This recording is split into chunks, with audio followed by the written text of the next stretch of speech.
का नौकरी सबको नहीं दी जा सकती। और भाई ये तो आंकड़ा है, युवा तो अभी भी बीजेपी के साथ खड़े हैं ना। आप कहाँ रॉन्ग नंबर डायल करते घूम रहे हैं? संदीप जी, सबसे पहली बात ये है कि उन्होंने कहा ये कह रहे हैं हम अराजकता फैलाना चाह रहे हैं। पहली बात, हमारे विपक्ष ने ये कहा कि जेनजी संविधान बचाएंगे और संविधान बचाएंगे, लोकतंत्र बचाएंगे, पर ये क्या कह रहे हैं, राहुल गांधी और अखिलेश जी के घर में आग लगाएंगे, तो अराजकता ये फैला रहे। दूसरी बात, हमको एक पैरेलल एनालिसिस करना पड़ेगा, एक comparative analysis. Let's analyse Nepal का और बिहार का अभी परिस्थिति क्या बनी। उन्होंने कहा बहुत रोजगार मिल गया। नेपाल में 20% आबादी बिलो पॉवर्टी लाइन थी। अगर फिर मैं बिहार की बात करूं, हर चौथा हमारे यहाँ 34% आबादी गरीब परिवार है। 3 में से दूसरा जी, और दूसरा मैं बेरोजगारी की बात करूं, नेपाल में 12.5% आबादी बेरोजगार थी, और यहाँ अगर मैं बिहार की बात करूं, आप ही कल डेटा दे रहे थे 26%, मतलब हर चौथा जेनजी बेरोजगार है। पर बात ये, और इनफैक्ट नेपाल में हर चौथा पुरुष पलायन किया हुआ है, और यह लेबर मिनिस्ट्री का डेटा यहाँ पर बता रहा है अपने देश का कि 3 करोड़ लोग बिहार के बाहर नौकरी कर रहे हैं। इसका मतलब हमारे यहाँ भी वही परिस्थिति बनी हुई है। पर सवाल यह है कि हम ये जब कहते हैं जेनजी, तो हमको एक डिफरेंस देखना पड़ेगा। नेपाल में जो जेनजी ने किया, वो आग लगा रहे हैं, किसी तरीके का वायलेंस हो रहा है, पर बिहार में तो जेनजी मार खा रहा है, उनकी नौकरी जा रही है, तो उनके ऊपर वायलेंस हो रहा है, उनका सर फोड़ा जा रहा है। एक तो नौकरी भी आप छीन लेते हैं, ऊपर से डंडे मार के उनका सर भी तोड़ देते हैं। So there is the difference. फिर भी संविदा कर्मी, जो आपने ये टर्म इस्तेमाल किया, संविदा कर्मी का 7,500 लोगों का नौकरी चला गया। एक डेटा आज आपके सामने लेकर के आ रही हूं, संविदा भर्ती घोटाला जो बिहार में हुआ, बड़े बड़े इसके आंकड़े हैं। 50 पन्नों का लेटर लिखे थे आयकर विभाग के तत्कालीन प्रधान निदेशक रंजन कुमार किनको, तत्कालीन मुख्य सचिव ब्रजेश मल्होत्रा को, कि संविदा भर्ती में एक घोटाला हो रहा है, इसमें सारे बड़े अधिकारी लिप्त है, सोने के सिक्के चांदी के सिक्के बांटे जा रहे हैं, और जिनको यहां पर संविदा में लाया जा रहा है उनसे घूस लिया जा रहा है। भरत शर्मा हमारे दर्शक है, सोनीपत वासी। हाँ प्रियंका, अगर नेता नहीं सुधरे तो श्रीलंका, बांग्लादेश और नेपाल जैसे हाल भी हो सकता है। अब ये दरअसल मैं इससे इत्तेफाक नहीं रखता सवाल से,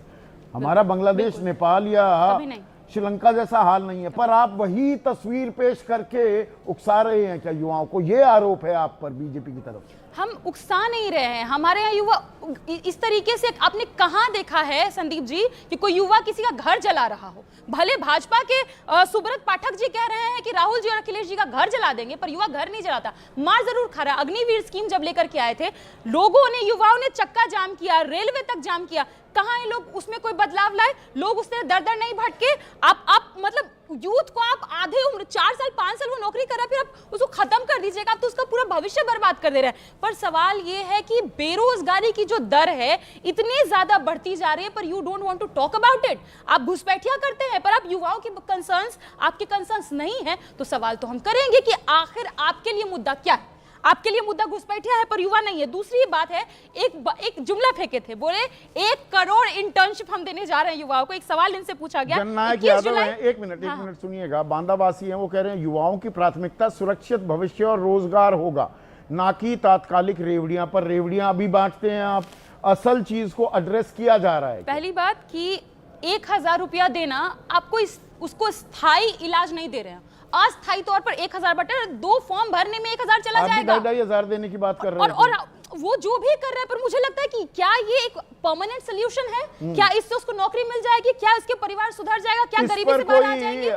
कोई विमर्श कर रहा है, कोई चर्चा कर रहा है, कोई किसी ने प्लान दिखाई है क्या? घूम फिर के बात वही आ जाती है, पैसे दे देंगे। नहीं दिखाए, तेजस्वी जी दिखाए। हमारा पहले नारा ही यही है, दवाई कमाई पढ़ाई लिखाई सिंचाई कार्रवाई।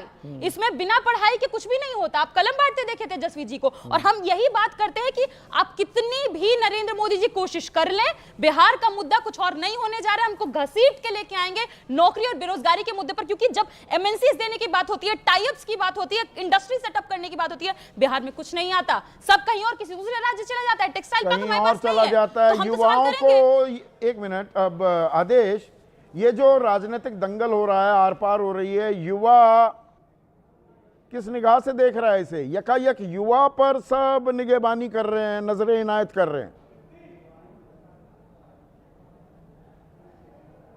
देखिए संदीप जी, एक बड़ा तबका है, मेरी आवाज इको कर रही है, थोड़ा ठीक कर दीजिए। हाँ, एक बड़ा तबका है, उसको सब टारगेट करने की कोशिश कर रहे हैं, लेकिन सरकारें जो हैं वो इस देश के युवा को, जेनजी को और आम जनता को अपने ऊपर निर्भर बनाना चाहती है।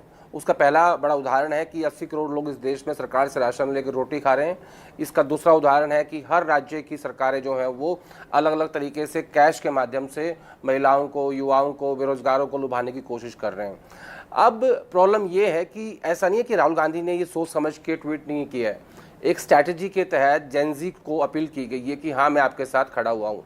अब आप 2022 में चलिए, 2022 से राहुल गांधी लगातार इस वर्ग को टारगेट करने की कोशिश कर रहे हैं। जब वो भारत जोड़ो यात्रा निकालते हैं, जब वो टी शर्ट पहनते हैं, जब वो केरला में समुद्र में डीप डाइव करते हैं और बाद में उनकी एप्स दिखाई देती हैं, जब वो लद्दाख जाके KTM की यामा की बाइक चलाते हैं और जब वो बाइक ठीक करते हैं दिल्ली में, तो ये सारी चीजें हैं, ये एक स्ट्रैटेजी के तहत चल रही हैं। इससे टारगेट वोटर आकर्षित सेट होता करने है की युवा कोशिश की जा या रही है इसको गिमिक्स के तौर पे देखता है?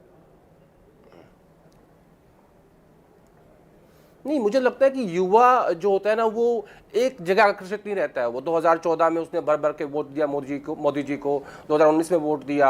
अब मुझे लगता है कि युवा को जो सबसे बड़ी चीज़ चाहिए, जो युवा 2014 में 8 साल का, 9 साल का था, वो आज 19 साल का, 20 साल का हो चुका है। उसकी पहली प्राथमिकता है कि उसको रोजगार चाहिए, जिससे उसका घर चले, जिसकी उसके महत्वाकांक्षाएं पूरी हो सके। अगर वो बाइक खरीदना चाहता है तो बाइक खरीदे, उसकी सपने में है कि मैं कार परचेज करूंगा।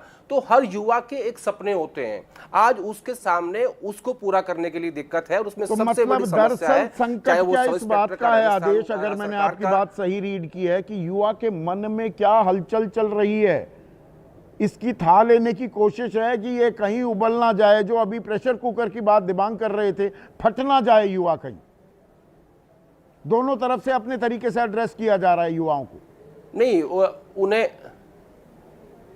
उनके मन में या उनके सामने एक उम्मीद जगाई जा रही है कि मैं हूं आपके लिए, मैं आपकी बात रखूंगा, मैं आपकी बात को उठाऊंगा। क्यों वोट चोरी की बात में जेनजी को लेके आए? क्योंकि राहुल गांधी ये बात कहना चाहते हैं इस देश की जनता को कि आपके पास इस देश के सारे संस्थानों पर सरकार का कब्जा है, लेकिन जो आपके पास एक वोट का अधिकार था, वो वोट भी आपकी नहीं रही है। वो तो भी जहां आप उससे चाहते भी हो एक वहां नहीं जरिया पहुंचती बना रहे है। हैं और ये युवाओं मैं को अपने जेन ज़ी एड्रेस करना करने के चाहता लिए। हूं। मनोज